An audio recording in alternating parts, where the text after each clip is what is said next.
Shalom. Aleluia. Quem não esteve ontem nem hoje cedo? Prazer. Nós vamos completar agora a sequência. Eu não sei como fazer, porque o que Deus colocou no nosso coração tem começo, meio e fim. Agradeço mais uma vez o convite do casal querido, nossos amigos, apóstolo Edson, pastora Gisele, família linda. E nós temos caminhado juntos há alguns anos e, por Deus, nos encontrado em momentos decisivos. Esse é um momento decisivo.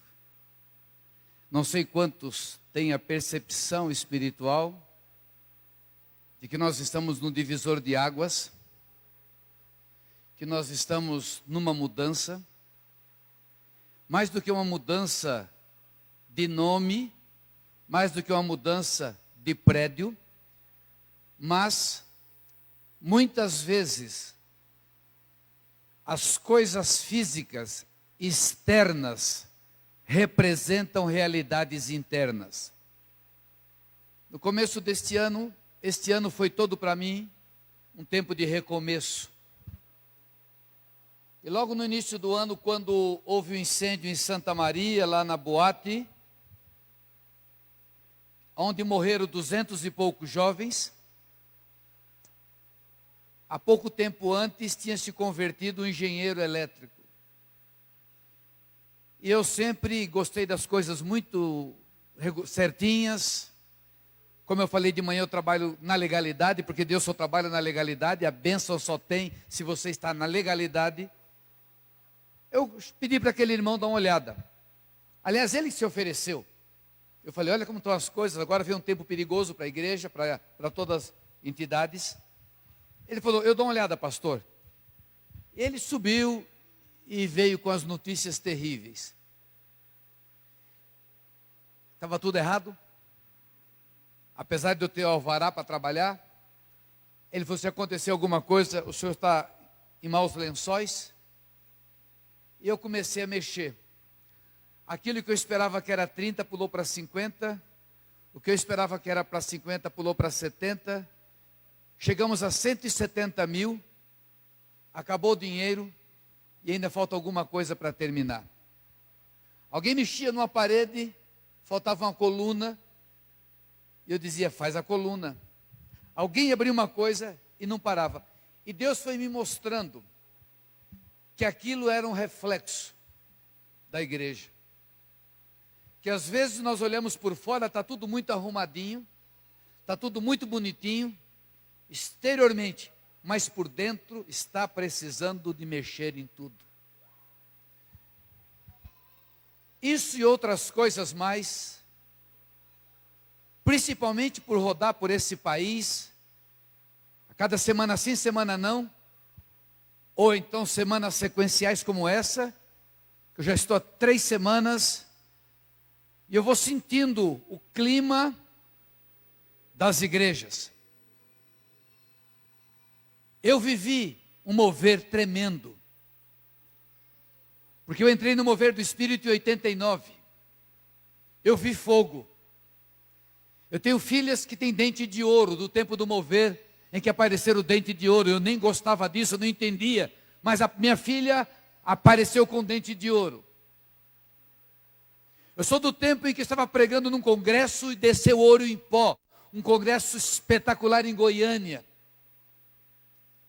Sou tempo das grandes vigílias, quando nós íamos para a montanha orar. E vimos os gravetos pegar fogo e a gente não sabia o que era aquilo. Eu vi muito da presença de Deus. Eu vi igrejas crescerem estrondosamente, algumas já fecharam. Eu vi igreja que eu preguei com 300 pessoas pular para 5 mil, e hoje tem 300 de novo. Eu vi homens de Deus mudar, vi pastor e pastora brigar diante da igreja, e a esposa do pastor sair e um grupo ia atrás. Ela abriu uma igreja e o pastor ficou com o resto. Eu já vi de tudo nesses 20 anos. E eu estou com medo. Eu estou com medo. Porque eu sei que o que eu preguei pela manhã é verdade. Se você não acredita, entra no Google e bota lá as 4 luas. Quem já fez isso hoje? Achou? Achou? Muito obrigado. Pega o livro. Quem já começou a ler?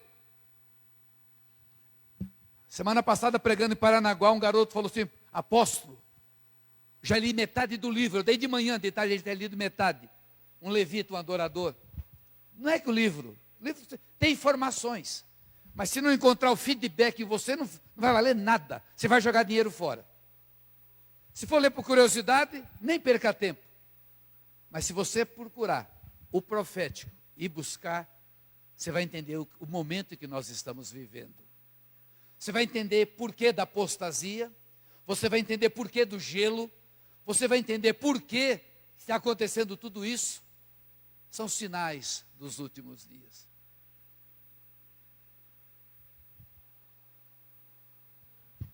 Eu falei que Deus é um Deus de oportunidades. Falei ontem à noite e falei hoje cedo.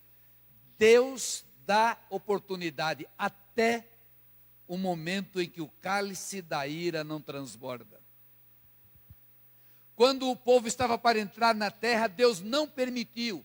E a Bíblia diz: foi esperado a hora que o cálice da ira de Deus transbordasse por causa dos pecados daquelas nações. Muitas pessoas que não entendem Bíblia falam que Deus é esse que vocês amam, que mata criança, que manda exterminar todo mundo, para que um povo entre e tome a terra. Esse Deus é amor, esse Deus é justiça. E enquanto não terminou todas as tentativas de resgate daquele povo, Deus esperou até que não houve mais remédio. A palavra diz em Jeremias que Deus enviou os profetas e muitos profetas e o povo fez mofo, o povo tirou gozação. E aí termina o versículo: até que não houve mais remédio. Diga ao seu vizinho: vigie, porque pode chegar uma hora que não tem mais remédio. Esaú chorou em prantos, gritou: pai, não tem uma bênção para mim. Não, você vai sofrer, vai ser escravo, vai sofrer. E aí vem aquela maldição sobre Esaú.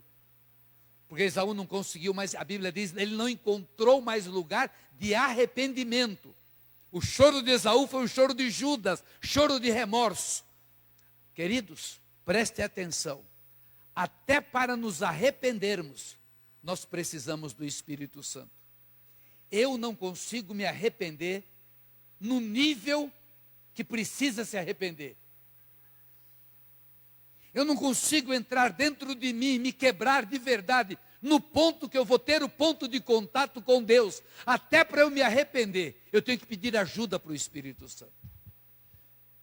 Então eu vou continuar de onde parei. Vamos nos colocar. Muito obrigado por ter me suportado, entendido as minhas brincadeiras, porque eu estou com um tema pesadíssimo. E eu sou obrigado a morder e assoprar, morder e assoprar, morder e assoprar. Eu mordo e assopro. E a hora da mordida você só vai entender depois. Obrigado. Vamos nos colocar em pé, vamos orar. Te agradecemos, Pai, por esse momento aqui novamente na Beriana.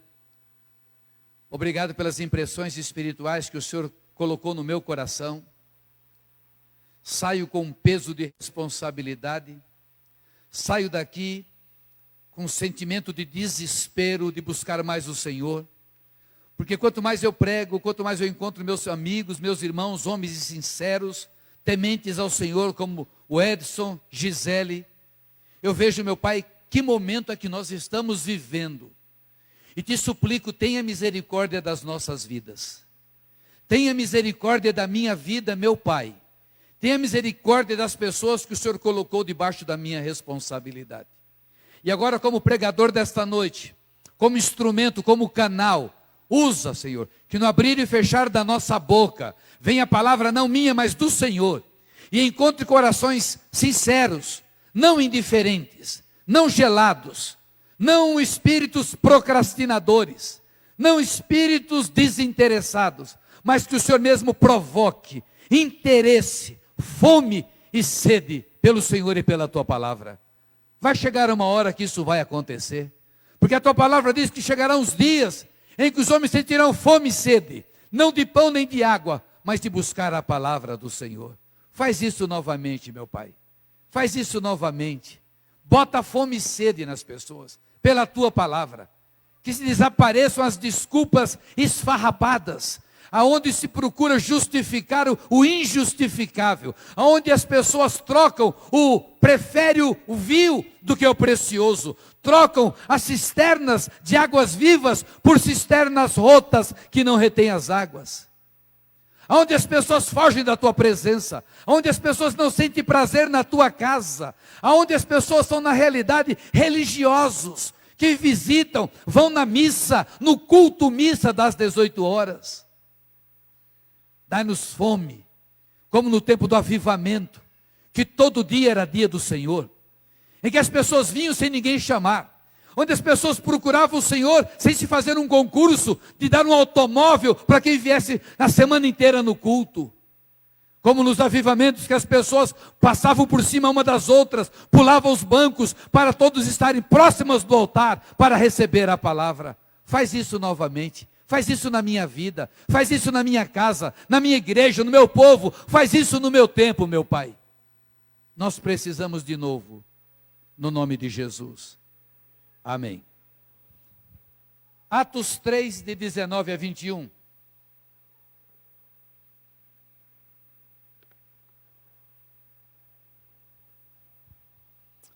Atos 3, de 19 a 21. Arrependei-vos, pois, e convertei-vos, para serem cancelados os vossos pecados, a fim que da presença do Senhor venham tempos de refrigério, e Ele envie o Cristo, que já vos foi designado, Jesus, a qual é necessário que o céu o receba, que o céu o retenha, até os tempos da restauração de todas as coisas, de que Deus falou por boca dos seus santos profetas desde a antiguidade. Pode sentar.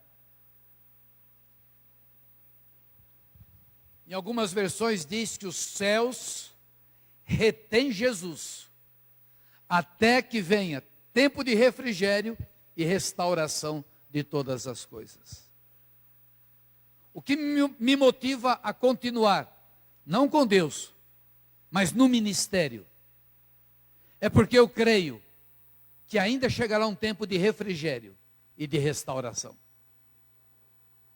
O que me mantém animado num tempo de desânimo, o que me mantém sonhando num tempo de frieza, o que me mantém vivo num tempo de incredulidade, de crentes incrédulos, o que me mantém animado diante de um povo frio, gelado, que não quer nada com Deus, é porque eu creio que um dia, novamente, nós teremos tempos de refrigério e restauração de todas as coisas. Aquilo que eu disse brincando ontem, que eu estava lá no cemitério, em Hernut, falando, Deus, o avivamento não pode estar dentro dos túmulos, tem que voltar e nos atingir. Aquilo era uma oração, era um clamor, por causa daquilo que nós já conhecemos, de que já aconteceu, e não acontece mais em grande parte dos lugares. Tenho falado sobre recomeços, porque é o assunto que Deus colocou no meu coração, e quando o apóstolo me disse no e-mail, nós estamos buscando Deus para recomeço, eu falei, é de Deus. Estamos mudando, estamos orando, estamos retomando, estamos recomeçando. Eu falei, é impressionante. Como é que eu posso colocar isso?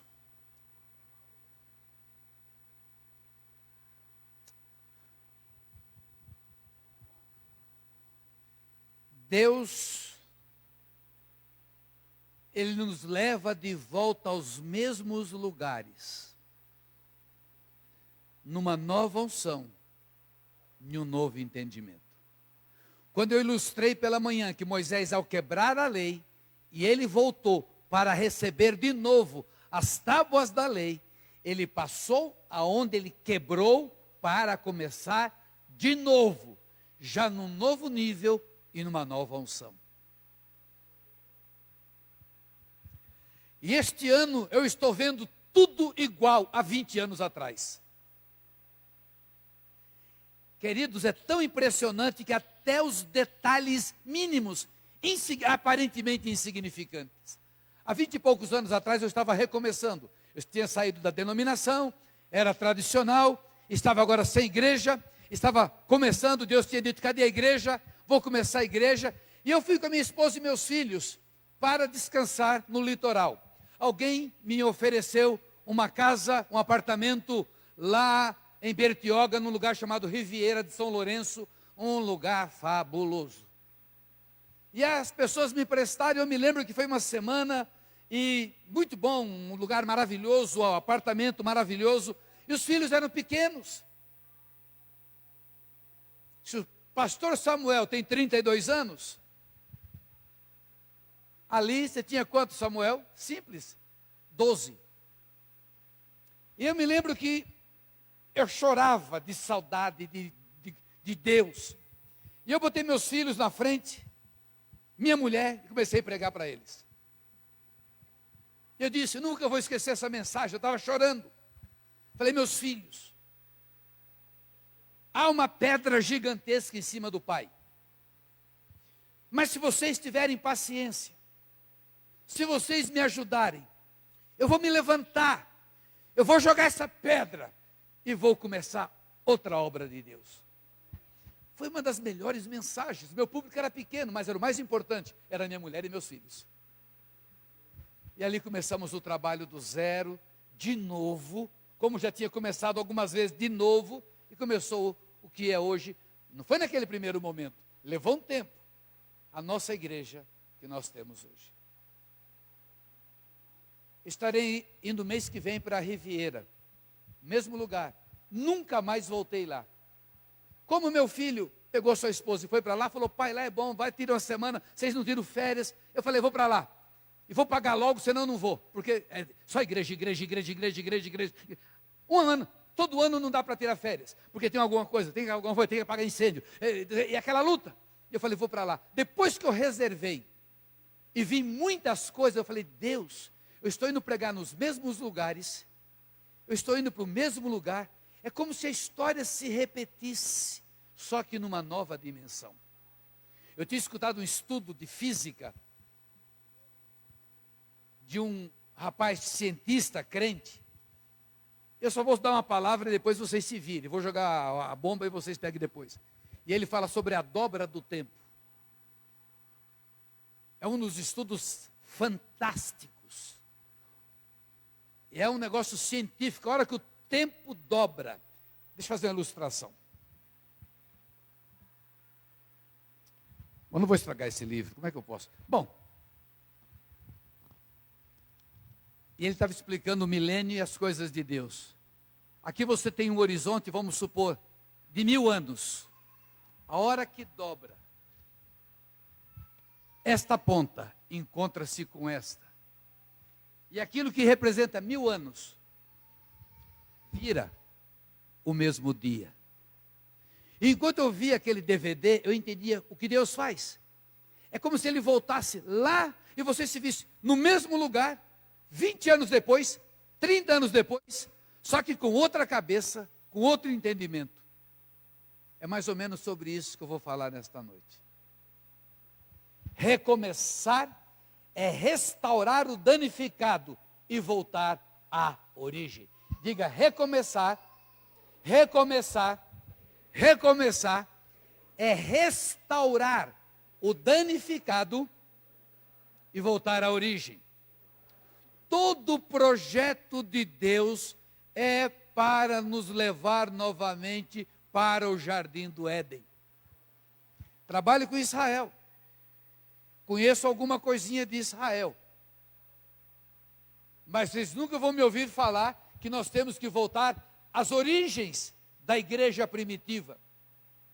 Porque o nosso problema não é voltar à origem da igreja primitiva. De manhã eu dei um startzinho muito sutil. Nós vamos voltar a ser família de Deus, de relacionamento edênico, porque o milênio é a volta para o Éden.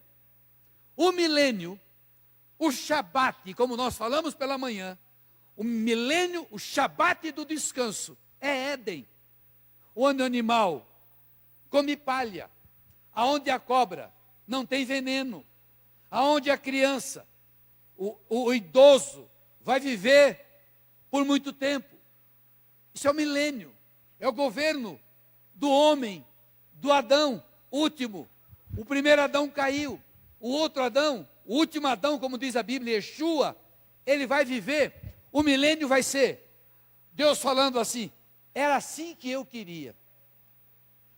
Em poucas palavras, era isso que eu queria. Sabe como que eu queria antes dos seus pais pecarem? Era isso, é o milênio. Restauração é voltar ao milênio, ou é voltar ao Éden. Restaurar é voltar à origem. Deus tem nos falado muito sobre recomeços. Recomeçar é retomar o projeto original, usando novas ferramentas, e principalmente aplicando a experiência passada para não cometer os mesmos erros e utilizar os mesmos caminhos que deram errado. Se Deus está mexendo com a Bereana, preste atenção, tira a Bereana está perfeita. Se Deus está mexendo com a Batista das Nações, pense bem, tudo que Deus faz é perfeito. Se a Bíblia diz que no Salmo 139, todos os nossos dias já estavam escritos por Deus, se aconteceu algum problema, dois lugares, um dos dois erraram, ou Deus, ou eu. Há uma grande possibilidade de que Deus não errou. E 99,9% quem errou fui eu. Então, se Deus vai mexer, Ele não vai descartar. Ele não vai fazer algo e dizer, não serve mais, joga fora, porque eu tenho um projeto novo. Deus nunca descartou. A Bíblia diz, não remova os marcos antigos. Eu gastei a manhã inteira tentando passar esse livro para vocês, evidentemente que não daria, porque eu queria que vocês entendessem que nada de Deus é descartável. Ele começa o projeto com Abraão, e ele vai terminar o mesmo projeto lá na eternidade. Por isso que é o Israel, nós somos o Israel de Deus. Não houve um momento que Deus falou, vocês estão desaprovados, acabou, vou começar tudo do zero. Não, absolutamente não. É um crescendo, é igual revelação. Revelação você recebe um pouco, você olha, vê como árvores andando. Depois você entende mais, você vê que são homens. Quando nós entramos no mover, há 20 e poucos anos atrás, você falou, meu Deus, era isso? Não, aquilo era uma parte. E no decorrer, Deus foi mostrando mais, foi mostrando mais, foi mostrando mais. Você foi entendendo, fala, meu Deus, que impressionante. Porque a revelação é paulatina, é gradativa. Então a obra de Deus não é descartada, a não ser que não seja obra de Deus. A não ser que seja obra do homem. Mas se Deus fez uma obra, aquilo é bom. Mas vai ter que mudar, vai ter que crescer. Logo que eu entrei no mover, eu aprendi sobre os 4 M's. Diga 4 M's. 20 e tantos anos atrás, eu nunca vou esquecer, eu prego em todos os lugares, 4 M's. Fala 4 M's. Não é 3 M's não é a fita adesiva, não é 4 M's. Primeiro M é o M do mover de Deus. Agora vocês vão entender, porque passaram 20 anos, vocês vão entender o que aconteceu. O pastor entrou no meu gabinete, me viu todo entusiasmado. Bom, para eu estar entusiasmado não precisa de muita coisa não. Se alguém botar uma caixa de esterco na minha porta, eu vou falar, ganhei um cavalo. Eu sou otimista. Eu nunca penso no ruim. Eu sempre penso no melhor. Sempre eu penso que tem coisa melhor, que o melhor está reservado para mim. Sempre, sempre. Ninguém vai mudar isso. Esses dias eu arrumei até problema com uma colega da classe. Ela falou, Francisco, você só vive feliz. Eu falei, eu não tenho culpa de ser feliz. Porque ela começou a implicar, porque eu estou sempre rindo, estou sempre brincando. Você está sempre feliz? Eu não tenho culpa, eu sou feliz. E me ensinaram. Aquele pastor entrou no gabinete e disse: Francisco, existem 4 M's. O primeiro M é o mover do Espírito. O segundo M é o movimento humano. Deus visita a igreja, visita um povo, e aquele pastor se acha o cara, se acha que é o melhor dos outros, já para de se relacionar com os outros e começa a fazer o impériozinho dele, botar as regrinhas dele, é o segundo M. Quando ele faz isso, quer botar o Espírito Santo na caixa, o Espírito Santo vai embora. Mas ele vai ter que produzir alguma coisa. Aí vem o terceiro M. O segundo M é o movimento humano. Então, se tinha poder do Espírito Santo, não tem mais. Ele vai mandar o baterista bater bem forte, pá, pá, pá, pá, e vai fazer um barulho para mostrar que o Espírito está ali. Vai mandar soltar gelo seco para parecer a glória de Deus. Não tem nada contra gelo seco. Numa peça de igreja vale a pena. Mas aí já é um movimento humano. O terceiro M, já o Espírito Santo foi embora. A igreja já perdeu tudo. Aí o pastor começa a lembrar: um dia Deus visitou aqui, um dia Deus visitou aqui, vamos comemorar o culto que Deus visitou aqui. Levanta o monumento de alguns anos atrás. E o quarto M é bem simples, todo mundo conhece. É a morte. Mover, movimento, monumento e morte. Eu vi isso no Brasil pós essas 2 décadas. Eu vi o mover, vi o movimento, os impérios sendo levantados. Vi pessoas dizer: se você quer o mover de Deus, tem que vir para a nossa igreja, só aqui está. Eu vi gente mudar o nome de igreja porque ele não queria se identificar com a igreja e botou o nome de comunidade. Não estou dizendo que comunidade não é de Deus, mas já houve caso de alguém dizer: eu não quero nem nome de igreja, porque o nosso é o melhor, o nosso é o especial, o nosso é comunidade. Preste atenção, eu não estou dizendo nada contra nenhuma comunidade. Eu amo o nome comunidade. Eu estou mostrando o coração da pessoa. A pessoa faz o seu movimento, seu império. Nessa altura, o próximo passo é lembrar o tempo da visitação e o outro é morte. Recomeçar é retomar o projeto original, usando novas ferramentas, e principalmente aplicando as experiências passadas para não cometer os mesmos erros e utilizar os mesmos caminhos que deram errado. Para recomeçar, condição sine qua non, condição básica, só com arrependimento genuíno. Não existe nenhum relacionamento com Deus que não parta do ponto de partida do arrependimento. Existe uma chave que Deus deixou para nós, para ter acesso a Ele, que só funciona com arrependimento. Eu vejo as pessoas falarem com Deus, parece que estão falando com o seu cachorro, parece que estão falando com um estranho, parece que estão falando com o jogador do seu time, porque as pessoas não conhecem Deus. As pessoas não sabem o que é relacionamento. Foi cantado hoje intimidade. As pessoas não sabem o que é intimidade.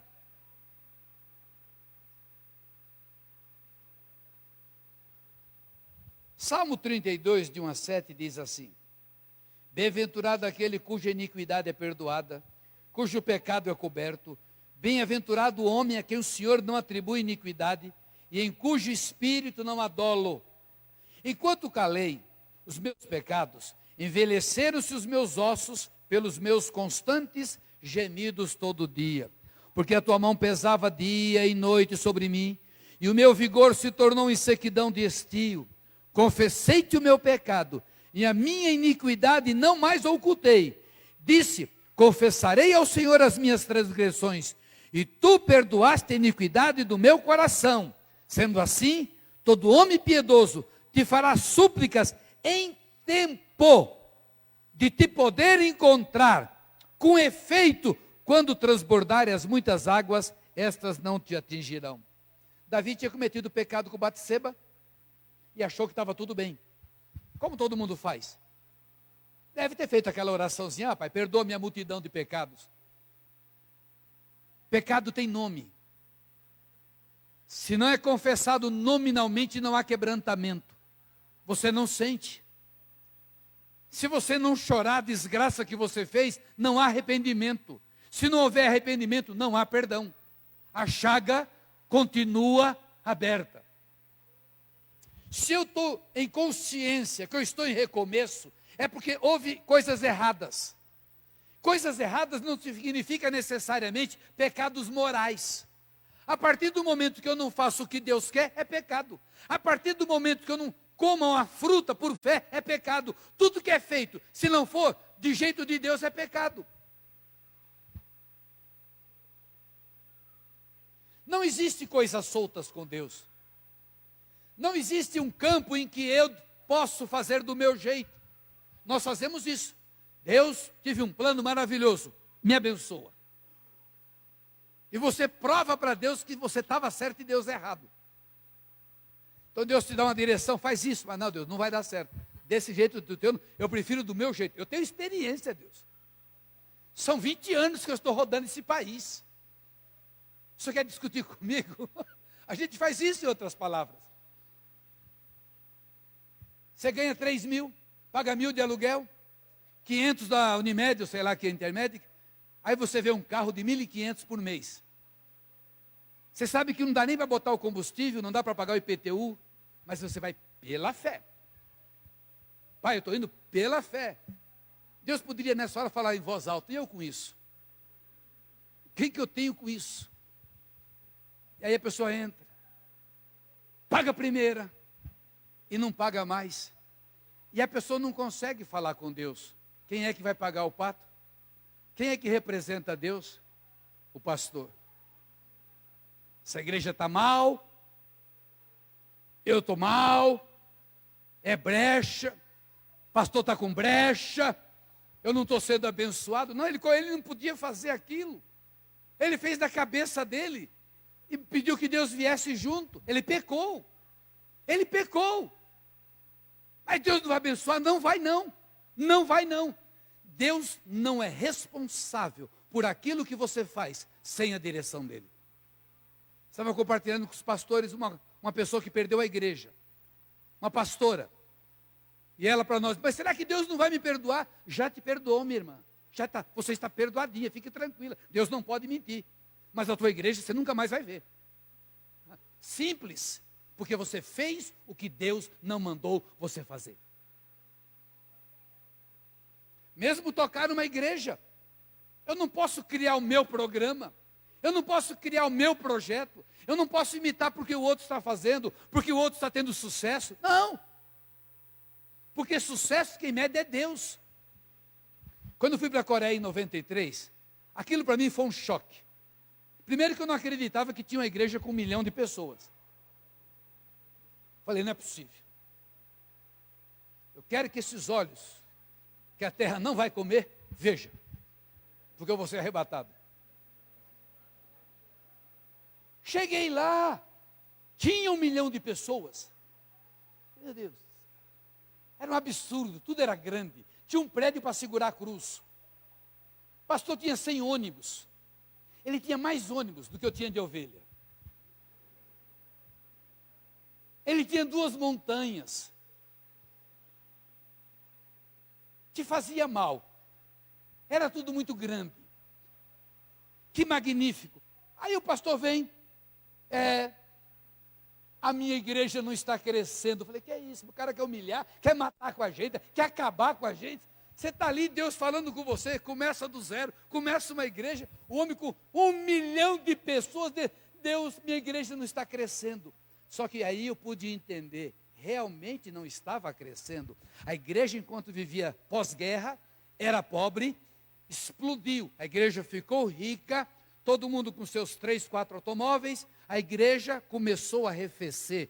E Deus me mostrou, se eu dei a ele condições, naquela época não era 1 milhão, era 750 mil pessoas. Se Deus deu a ele condições para ter uma igreja de 1 milhão de pessoas, e ele só tinha 750 mil, ele estava em defasagem. É a mesma coisa de Deus me dar condições de eu ter 70 pessoas, e eu ter 100 pessoas, e eu ter 75. Ele estava correto, porque a maneira de Deus mensurar não é a minha maneira, não é porque tem 1 milhão lá que está tudo bem, e não estava bem, eles estavam com problemas.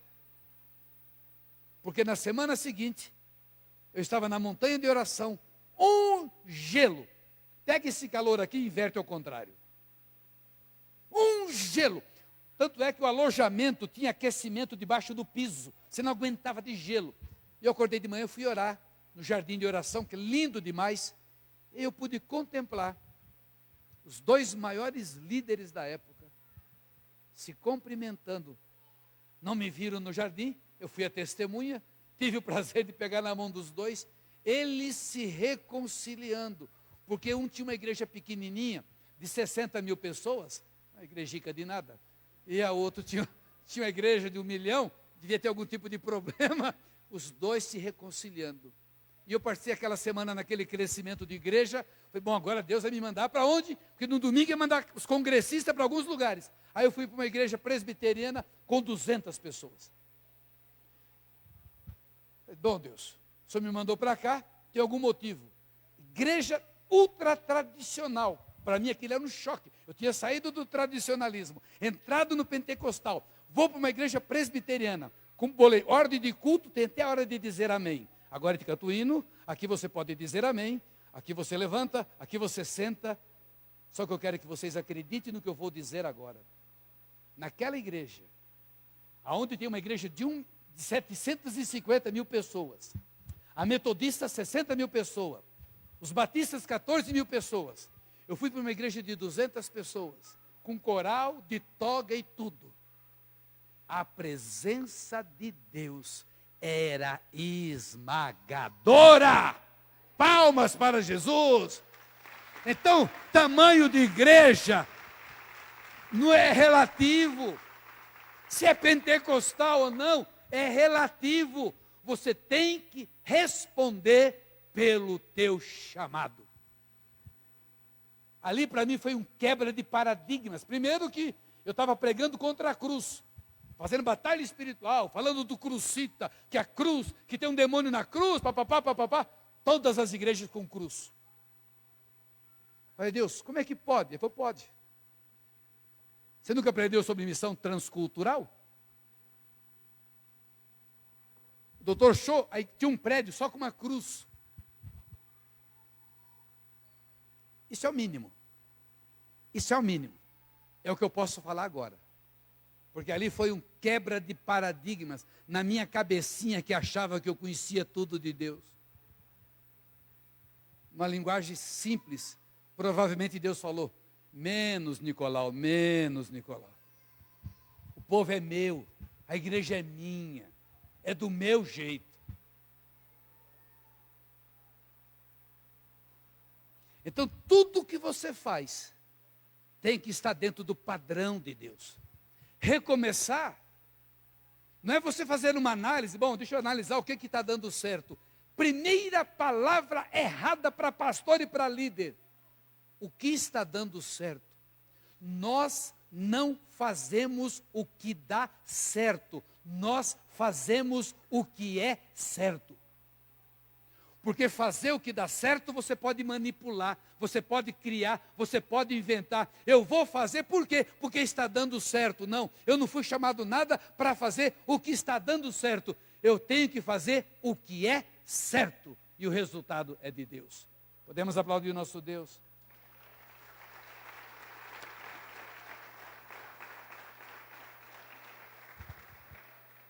Xoxo, palminha, xoxo. Se é para Jesus, podia ser um pouquinho melhor. Palmas glorifica a Deus. Palmas esparrama poder. A unção está nas tuas mãos. Quando você ora pelas pessoas, você põe as mãos. A mão é o canal de transferência, maligna ou benigna. Mas se você é filho de Deus, aqui sai poder. E quando você aplaude Jesus, você nem precisa expulsar demônio. Demônio não fica em ambiente em que Deus é glorificado.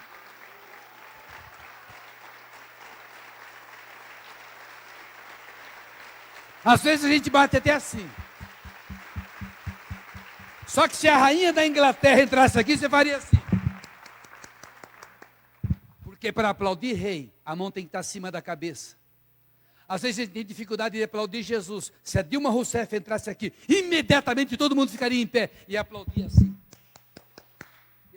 E às vezes para Jesus a gente debate assim. Forte aplauso ao Senhor.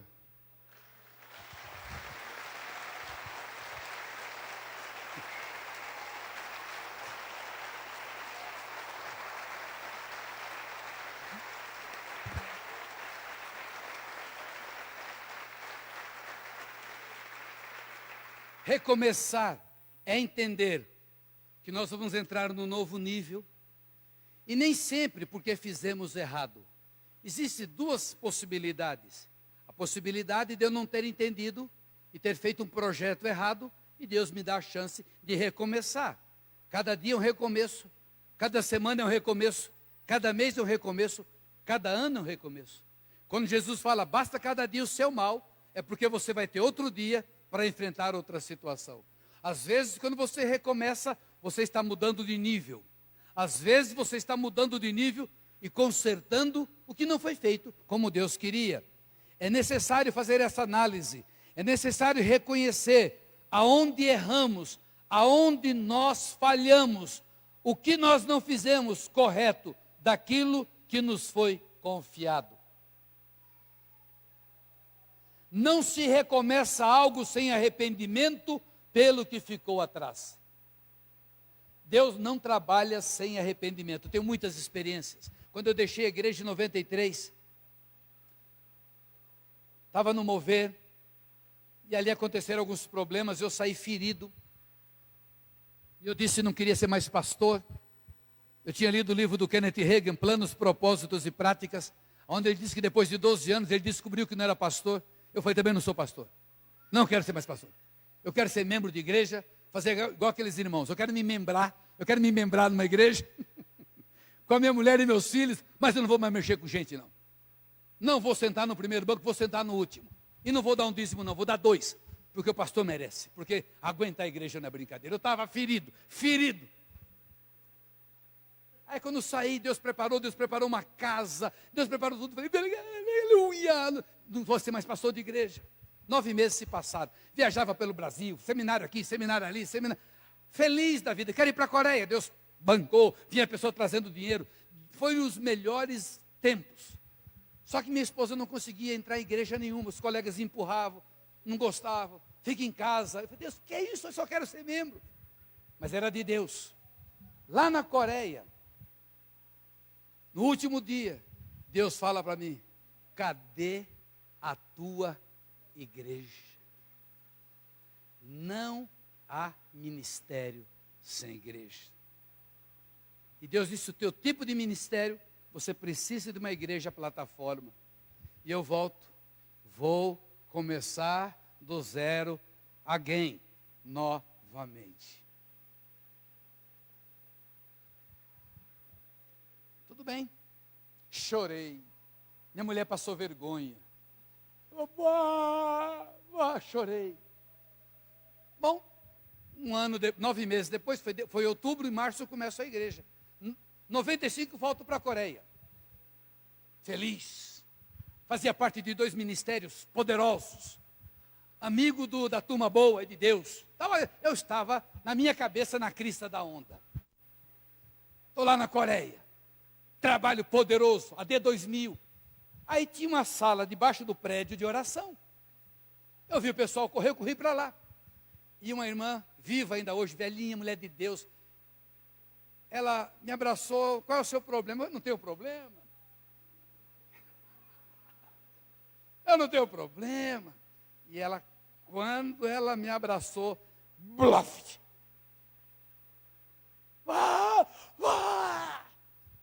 O que houve com ele? E um colega do Brasil, Mike Shea, estava lá, interpretou o espiritual. Este homem sofreu um estupro espiritual. E ela falou, o senhor consegue perdoar? Nessa altura, o meu óculos não tem limpador de para-brisa, eu não enxergava mais nada. Era baba, era lágrimas, saliva, era tudo. E os gritos, aquelas dores internas, que eu não sabia que tinha lá dentro. Ela me levantava e eu caía. Até que eu consegui ficar em pé, ela disse, agora, libera perdão. Libera perdão. Cita nome por nome. Então, toda aquela turminha abençoada, eu tinha que liberar. Eu perdoo, eu perdoo, me perdoe. Depois daqueles minutos que aquela equipe ministrou, era como se eu não tivesse pecado nunca. Eu me sentia... Alguém aqui assistiu o filme do Gene Kelly, Dançando na Chuva? Feliz como ninguém. Eu me sentia assim. Eu queria sair dali dançando. Feliz. Isso era 95. Jamais eu pensava em voltar para Valinhos. Eu pegava aquele texto, sai da cidade e bato o pó. Valinhos, jamais. Diga, todas as vezes que eu falar, não gosto, não vou, não, essa não é a ordem, eu não quero, eu não gosto e eu não vou. Há grande possibilidade de 95% que você vai querer, que você vai gostar e você vai. 2 anos depois, Deus me traz a cidade de volta. Se eu não tivesse passado pela sessão de arrependimento, lembra da palavra legalidade de hoje pela manhã? Eu não teria autoridade espiritual para voltar para a cidade, que é o meu destino profético, é a minha unção territorial, é dali que eu vou para o mundo, é dali que Deus me usa para as nações. Eu estaria fora do propósito de Deus, se eu não passasse pelo arrependimento. Vire para o seu irmão, olhe bem nos olhos, olho no olho, pode olhar, e diga a ele, olha, se o Espírito Santo te falar, como não tem ninguém falar com você, se o Espírito Santo te revelar nesta noite, se arrependa, senão você não consegue a tua herança. Palmas para Jesus.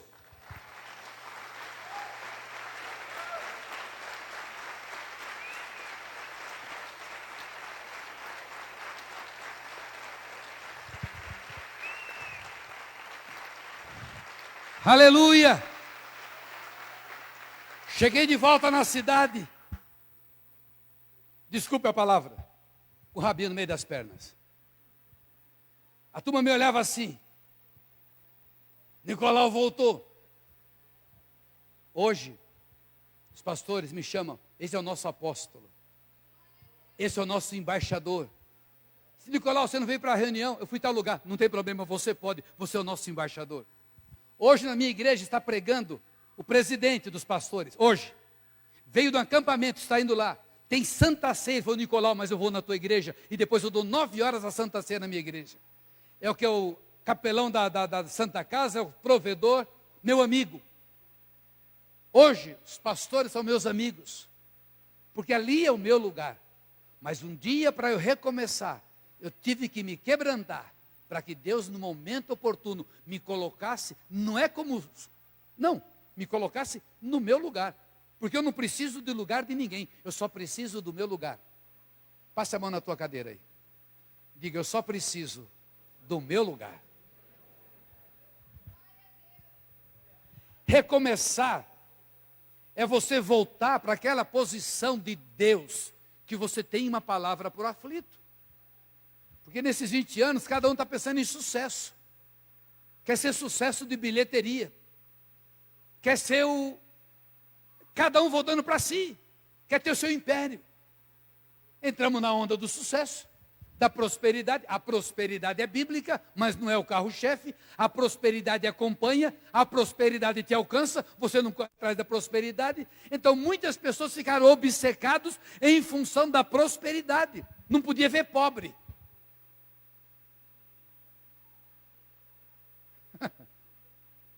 E nós somos enviados para os pobres. voltar para o centro da vontade de Deus, restaurar, é fazer, Deus, eu quero de novo voltar para aquilo que eu fui chamado para o ministério. Sou apóstolo, tive experiência, palavra de Deus clara, várias pessoas, fora do Brasil, líderes, mas nada queima minhas entranhas, como o dia que eu fui chamado para ser pastor. Falei, Deus, eu posso ser pastor? Eu não tinha coragem de dizer. Entrei no seminário, alguém disse, você está estudando para ser pastor? Ainda bem que eu tive a coragem, pela convicção. Sim, não estudo, que ninguém estuda para ser pastor, mas Deus me chamou para ser pastor. Você? Não sei como. Talvez é porque Deus quer tirar a gozação do diabo. Diga, Deus tem um senso de amor impressionante. Ele até me usa. Diga, ele até me usa. Deus só pode ser gozação de Deus. Deus fala assim para o diabo, sabe quem eu vou mandar? O Nicolau. Diga, Deus é bom. É maravilhoso. Eu e Deus somos maioria. Palmas para Jesus. Aleluia. Isaías 61, de 1 a 3. O Espírito do Senhor está sobre mim, porque o Senhor me ungiu para pregar boas novas aos quebrantados, enviou-me a curar os quebrantados de coração, a proclamar libertação aos cativos e a pôr em liberdade os algemados, a apregoar o ano aceitável do Senhor e o dia da vingança do nosso Deus, a consolar todos os que choram e a pôr sobre os que estão em Sião de luto uma coroa em vez de cinza, óleo de alegria em vez de pranto, veste de louvor em vez do espírito angustiado, a fim de que se chamem carvalhos de justiça, plantados pelo Senhor para a sua glória. Isaías falando de Jesus, 700 anos depois, Jesus quando volta do deserto, quando foi tentado, ele entra na sinagoga, dá um rolo para ele, abre o rolo está nesse texto, e Jesus lê, o Espírito de Yahvé está sobre mim, ele me chamou, me ungiu para libertar os presos, soltar, abrir os olhos dos cegos, pregar aos pobres, anunciar o ano aceitável do Senhor. Esse é o ministério de Jesus. Mas eu sou apóstolo. Jesus é o sumo apóstolo. Não, mas eu sou pastor. Ele é pastor e bispo das almas. Mas eu sou mestre, ele é mestre. Eu sou evangelista, ele é evangelista. Os 5 ministérios, hoje para a igreja, são extensão de tudo aquilo que Jesus tem. E confia a homens para fazer a obra dele. E a principal obra dele é resgatar, restaurar o quebrantado, tirar a tristeza e colocar alegria, tirar as algemas, tirar prisões, é cuidar do povo. Essa história de pastor que entra pelos fundos e sai pelos fundos para não ver o povo, já fugiu muito. Estava agora num lugar, fiquei até com vergonha. Foi até meio antiético que saiu de púlpito. Alguém falou, meu Deus, este homem se mistura com a gente. Este homem vem antes para o culto e sai depois. Eu falei, por quê? Porque ninguém mais faz isso. A pessoa chega, abre a porta do carro, ele prega e vai embora. Eu falei, pelo amor de Deus. E ali é meu natural. Fui andando por tudo, que eu falei para vocês, tinha um tabernáculo, entrei, aí vi as irmãs na cozinha me olhando, eu fui chegando, o olho deles foi aumentando. Eu falei, irmãs, vocês fizeram a comida? Foi, posso entrar aqui? E elas assustadas. E eu pensei, o que está vindo aí? Sou eu? Ô irmã, aí abracei, e elas ficaram assim me olhando. O que eu fiz de errado? Nada. Eu sou igual a elas. Mas na cabeça delas não existe mais isso. Porque os homens agora são deuses, são reis, são os imperadores. Não me toca, não encosta em mim. Jesus só encostava no povo. Eu não consigo viver sem o povo. Eu preciso estar encostado no povo. Esse é o nosso ministério. Para que você é pastor? Para que você é apóstolo? Para fugir do povo? É o povo que te sustenta. É o povo que é o instrumento de Deus para você prosperar. É o povo que te dá condições. É o povo que te dá a lã. É o povo que te dá a carne. E é bíblico. Mas então você vai ter que cuidar da ovelha. Ou então você vai ligar para todo mundo e dar o número da conta. Deposita na conta, te vejo, pega um vídeo, vê eu te abençoando pelo vídeo. Você encosta a cabecinha no vídeo, eu boto a mão assim, você bota. O meu pastor me abençoando. Capaz que a gente chegue nisso. Ou então no pastor holograma, que nós falamos de manhã, né? Você liga lá, aparece o pastor lá, holograma. O que você precisa, meu irmão? Põe a mão em mim. Aí vem aquela luz azul na tua cabeça. Você sente aquele calorzinho. Estou inventando tecnologia. Aleluia. Vai dormir, meu irmão, que eu tenho mais coisa para fazer. Recomeçar é levar a mensagem de salvação aos perdidos. Igreja é uma agência do reino, não é uma franquia, não é um negócio para fazer as pessoas ficarem ricas. Recomeçar é priorizar vidas carentes, necessitadas, pessoas que sofrem, é consolar os que sofrem e choram. Recomeçar é ter sempre palavra de esperança, é ensinar promessas de Deus. Recomeçar é a igreja voltar a ser igreja. Diga, recomeçar. É a igreja voltar a ser igreja. Palmas para Jesus.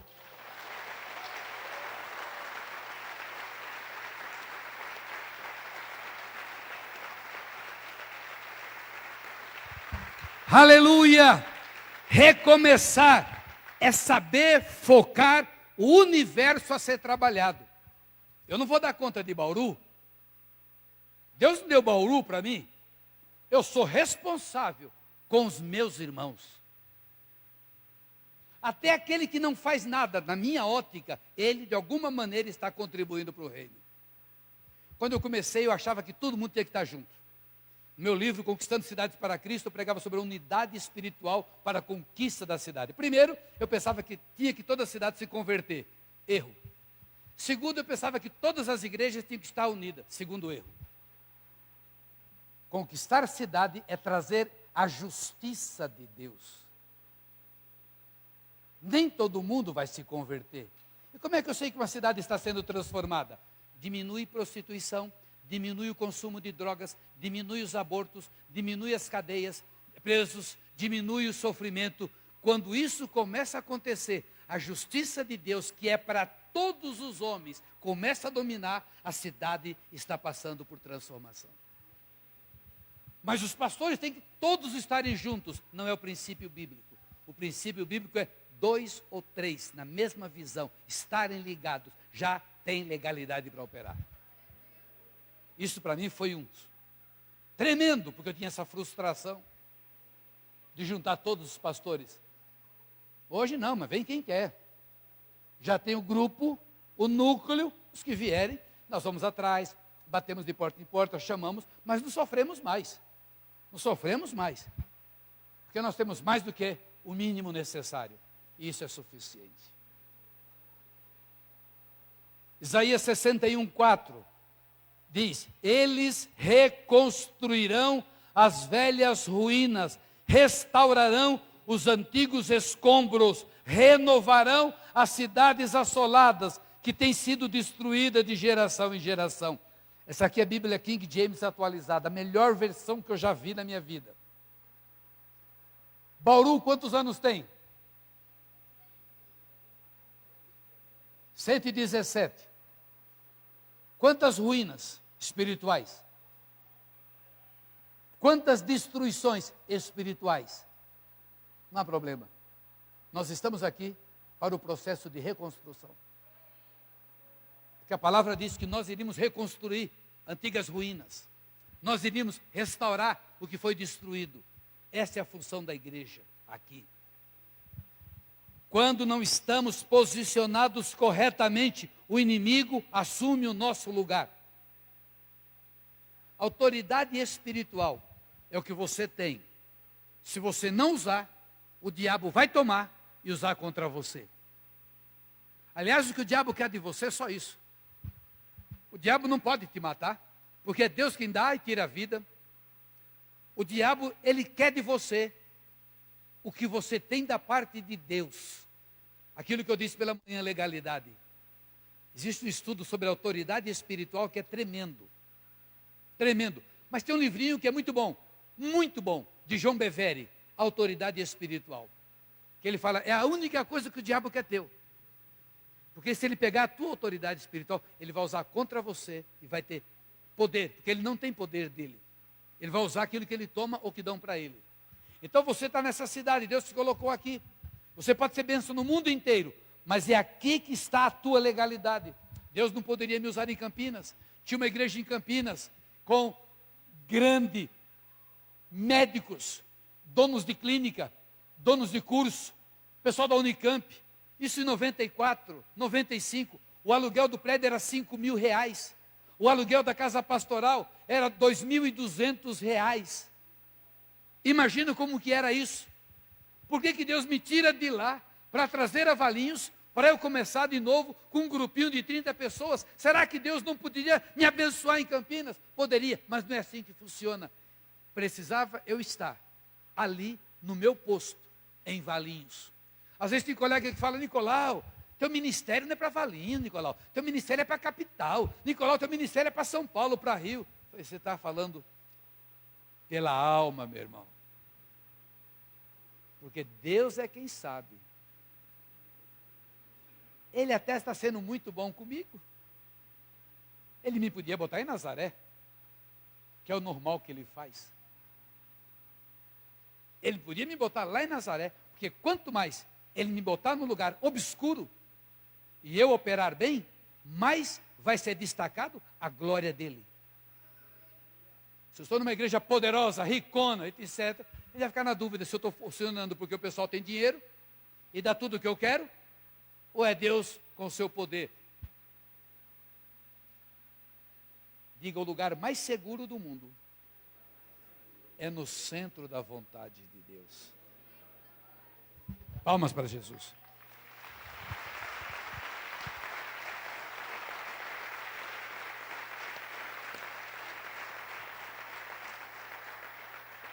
Quando eu voltei para Valinhos foi um reboliço. Igreja estruturada, as pessoas começando. Eu me lembro que uma irmã foi comigo para Israel, trouxe 3 pedrinhas. E aí eles compraram um terreninho em Campinas com muito sacrifício, R$ 16.000. Eu orei no terreninho. Ali eles com muito sacrifício construíram uma casinha e botaram as 3 pedrinhas de Jerusalém. E quando eu fui orar pela casinha, eu falei: Deus está me chamando para Valinhos. O marido dessa mulher falou: esse pastor é doido. Esse homem saiu um dia de Valinhos, veio para Campinas, agora está voltando, larga de seguir, vamos para uma igreja estruturada, porque esse homem é doido. E eu cheguei para essa irmã e falei: minha irmã, segue teu marido, vem atrás de mim não, porque eu sou meio doido. Porque se Deus mandar, eu faço. Minha mulher e meus filhos, eles têm que me seguir. O resto vem se quer. Não, eu vou com o senhor, eu vou. Não arruma confusão com o teu marido. E o homem revoltado. Revoltado. Bom, para encurtar a história, ele veio na marra para Valinhos. Vendeu a casa. Comprou um terreno.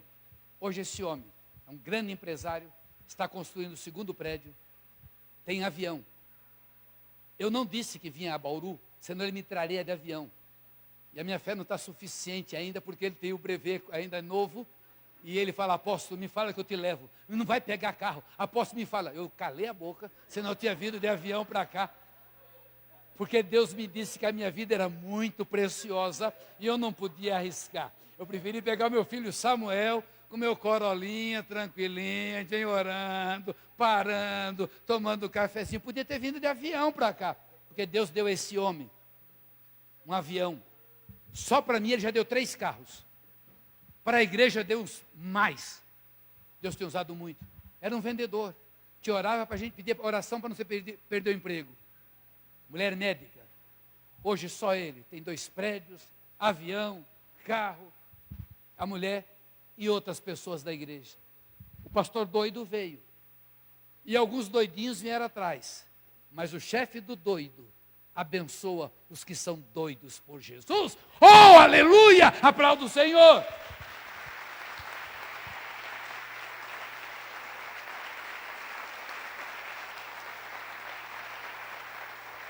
Esse que me chamou de doido um dia ligou: alguma coisa o senhor está precisando? Quando eu entrei nessa coisa de mexer na elétrica, eu falei: estou precisando, porque eu não peço dinheiro. Eu não chego para ele: eu estou precisando. Não, Deus me livre. Nesse ponto eu sou meio batista ainda. Vem na hora, igual o pastor aqui, batistão, na hora da oferta. Eu vou em lugares que as pessoas pregam 40 minutos de oferta, eu passo mal. Eu não. Irmãos, cada um sabe. Na classe de doutrina eu ensino. Eu não fico meia hora para pregar de dízimo. E ele falou, tem alguma coisa? Eu falei, a gente está numa luta. Olha, ele estava vendendo outro avião. Ele falou, olha, eu tinha proposto no meu coração dar o dízimo, mas eu vou dar o dízimo antes de vender o avião. Porque vai ser difícil vender, porque a economia americana está em baixa. E ele botou na conta da igreja. Que delícia. Na semana seguinte vendeu. Nem ele acredita. Aquele que me chamou de doido há 20 anos atrás. Por quê? Porque eu estou no lugar certo. Se na época eu fico com medo de perder, porque ele era empresário, a mulher médica. Não, será que Deus está me chamando para Valinhos? Não, eu estou em Campinas, não tem lógica. Não tem lógica. Queridos, as coisas de Deus não tem lógica. Tem lógica você deitar em cima de um defunto e botar boca com boca, mão com mão? Primeiro que eu não faria isso. Bom, só se Deus mandasse. Daqui a pouco o defunto espirra. Deve ter morrido de gripe. Tem lógica cuspir no chão, fazer barrinho e curar o olho de cego. A mulher dele, que é médica, que é oftalmo, disse para mim, apóstolo, a gente aprendeu que a gente é barro. E se fizer isso? Eu falei, meu irmão, não vem com essa história não. Se funcionasse, eu mandava chamar todos os cegos e fazia um barrinho e passava no olho. Ali foi o poder de Deus. Não tem lógica não. Tem lógica o martelo afundar e você jogar um pedaço de pau para o martelo flutuar, e o martelo flutuou. Tem lógica? Tem lógica. Nós não caminhamos por lógica. Nós vemos o invisível, nós cremos o impossível, nós caminhamos por fé e não por aquilo que nós vemos.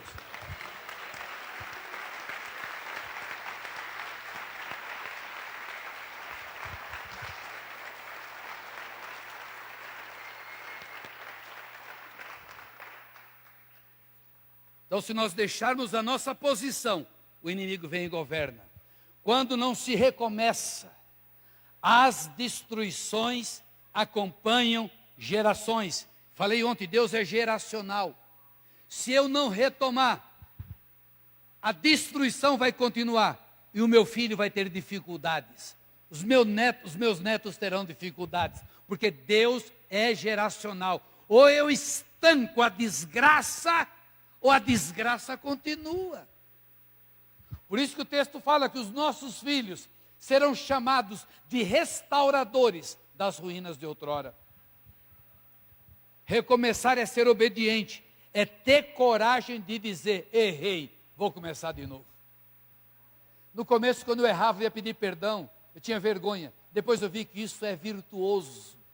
E as pessoas, apóstolo, nós descansamos no Senhor. Porque se o senhor for e vê que não é certo, o senhor volta e pede perdão e começa de novo. Isso nos dá segurança.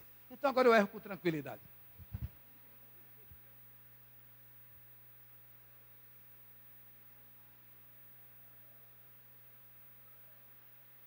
Poderia usar um monte de ilustrações, mas é mexer muito com as experiências de vocês, deixa para lá. Então essas histórias de G12 da vida, esse monte de coisa, e já aconteceu tanta coisa. Muita coisa. Quando nós recomeçamos, e aqui tem um segredo lindo, estou caminhando para o fim da mensagem. A impressão que você tem é que você perdeu tempo. Primeira coisa que você fala, perdi 10 anos da minha vida, perdi 20 anos da minha vida. Diga ao seu vizinho, com Deus não se perde nada. Com Deus não se perde nada. Algum dia vocês leram na Bíblia de vocês que um homem saiu para contratar trabalhadores e logo cedo contratou por X. Depois foi contratar outros por X e faltava 1 hora para terminar o dia. Ele contratou aqueles para trabalhar 1 hora pelo mesmo preço. E o pessoal, na hora de receber, encrencou. Escuta, nós estamos ganhando o mesmo que ele. Aí Jesus explica, escuta, eu quero pagar. Eu não combinei para você que eu ia pagar isso? Sim, eu estou te pagando. Agora, só porque eu sou bom, eu sou mau? Eu quero dar para aquele último a mesma coisa, porque eu amo. Deus faz isso. Deus faz isso. Aquele tempo que nós pensamos que estava perdido, Ele nos dá dupla honra. Deus nunca deve nada a ninguém. Isaías 61:7. Em lugar da vossa vergonha, mas eu falhei, eu não fiz certinho, tereis dupla honra, Diga dupla honra. Em lugar da afronta, exultareis na vossa herança. Por isso, na vossa terra, possuireis o dobro e tereis perpétua alegria. A graça e a bondade de Deus faz com que você receba, pelo trabalho anterior e pelo trabalho novo, você receberá a colheita completa. Diga aleluia, diga glória a Deus.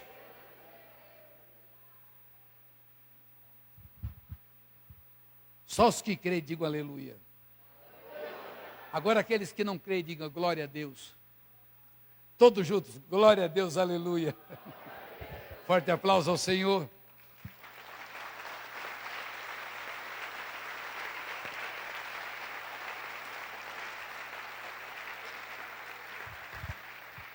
Tabernáculos fala de chuvas.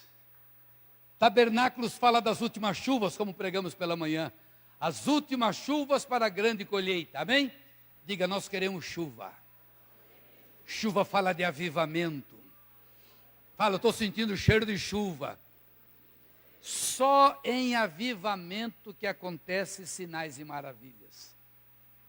Eu não posso provocar sinais e maravilhas. Eu não posso provocar poder de Deus. Eu posso me submeter, mas quando vem o mover do avivamento, os sinais e maravilhas vêm junto. Então eu posso pelo menos fazer o que a Bíblia diz. Manda chuva, Senhor, manda chuva. Zacarias capítulo 10, verso 1. Pedi ao Senhor chuva no tempo da chuva serôdia. Eu não posso pedir chuva fora do tempo. Preste atenção. Preste atenção. Desde onde eu estou falando? Tabernáculos é tempo de chuva serôdia, não temporã. Temporã é a primeira, serôdia é a última. Temporã é para plantar e serôdia é para colher. Então é tempo de chuva. Eu tenho que pedir chuva no tempo de chuva. Vou voltar ao que eu falei de Elias. Deus falou, eu quero derramar chuva. Elias falou, o quê? Nada. Elias botou a cabeça no meio das pernas e começou a interceder. E eu expliquei ontem por que é botar a cabeça no meio das pernas. É a posição da mulher hebreia, forçar para nascer a criança. Ou seja, você sabe o que Deus quer, então você intercede até que aconteça. Diga, o profeta sabe o que Deus quer. E ele vai botar a cabeça no meio das pernas para gerar o que Deus quer. O que o apóstolo Valentim chamou vocês quarta-feira para quê? Por que o apóstolo foi para fazer um programa? Foi para tirar vocês do conforto de frente da vossa televisão? Talvez, né? Aproveita uma coisa e ajuda a outra. Mas na realidade, a motivação primeira foi para trazer chuva. Não é só índio que pede chuva. Índio pede chuva para os espíritos. Chuva, chuva, chuva. Não tem o seguro Itaú? Não vai ter chuva. No caso aqui, nós vamos pedir chuva para quem pode mandar chuva. Pedir chuva no tempo da chuva serôdia ao Senhor, que faz as nuvens de chuva, que dá aos homens aguaceiro e cada um erva no campo. Sabe o que nós estamos precisando? É de aguaceiro. Sabe o que essa igreja está precisando? Sabe o que a minha igreja está precisando? Sabe o que a igreja brasileira está precisando? É de aguaceiro. É de aguaceiro. E agora é tabernáculos, é tempo de chuva, é hora de pedir chuva, é agora, não é em janeiro, não é em fevereiro, é agora. Se você crê, fique em pé, dê um brado de júbilo e aplauda o Senhor. Diga aleluia, diga glória a Deus. Envia a chuva, Senhor, envia a chuva, Senhor, faz chover no Brasil. Pode sentar, queridos. A promessa de Joel 2, de 23 a 26 é: alegrai-vos, pois, filhos de Sião, regozijai-vos no Senhor vosso Deus, porque Ele vos dará em justa medida a chuva. Fará descer como outrora a chuva dupla, a temporã e a serôdia.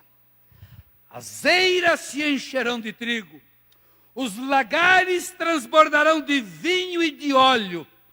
Restituir-vos-ei os anos que foram consumidos pelo gafanhoto migrador, pelo destruidor e pelo cortador no meu grande exército, que eu enviei contra vós outros.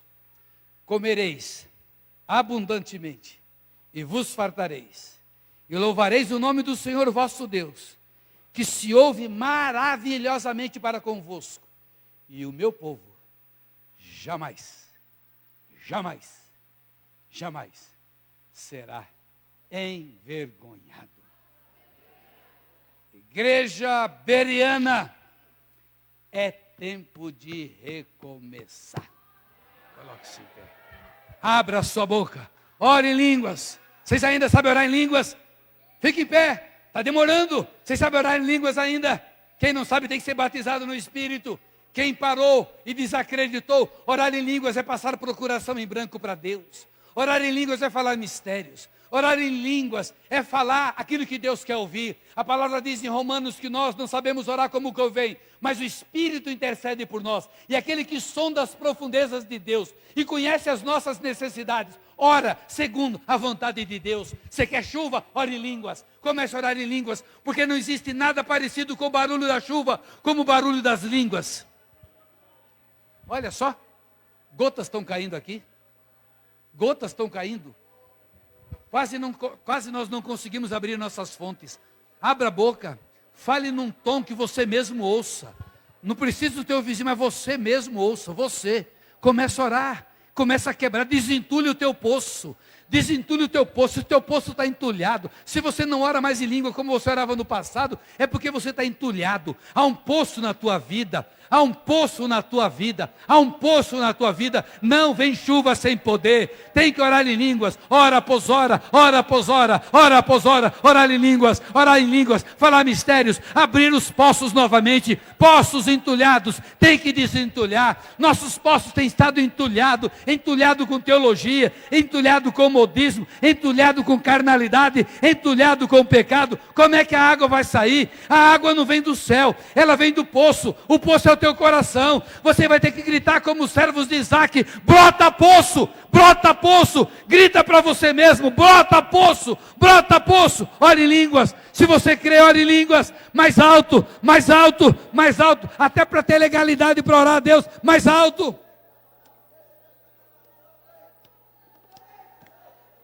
Isso, rompa de novo.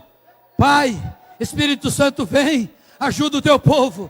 Pai, ajuda, arranca, Espírito Santo, os entulhos, arranca, Espírito Santo, a madeira podre, as latas velhas, sapato velho, tudo aquilo que espiritualmente está bloqueando o duto espiritual, aquilo que tinha em nós, que fluía poderosamente. Os teus dons fluíam, mas nós nos tornamos novamente formais, nos tornamos novamente presos à religiosidade, às aparências. Pai, rompe de novo, meu Deus, de novo, faz a tua obra de novo, como antigamente. Aviva a tua obra, como diz a tua palavra. Pai, aviva a tua obra. Eu ouvi a tua fama e temi. Aviva a tua obra nos meios dos tempos e no teu juízo. Tenha misericórdia. Pai, eu abençoo esta igreja, eu abençoo este povo maravilhoso. Pai, obrigado porque o Senhor está com o teu mover de recomeço na Bereana. Há uma movimentação espiritual, aquilo que nós estamos vendo no material, a mudança, a quebra de paredes, a demolição, levantar outros prédios, é apenas um símbolo de uma revolução que vai acontecer neste lugar. É um recomeço extraordinário, é uma retomada. Por isso, Pai, abençoa o apóstolo Edson, abençoa a pastora Gisele, abençoa os pastores que compõem o presbitério, este ministério, abençoa este povo e, acima de tudo, Pai, envia chuva para esta igreja, em nome de Jesus.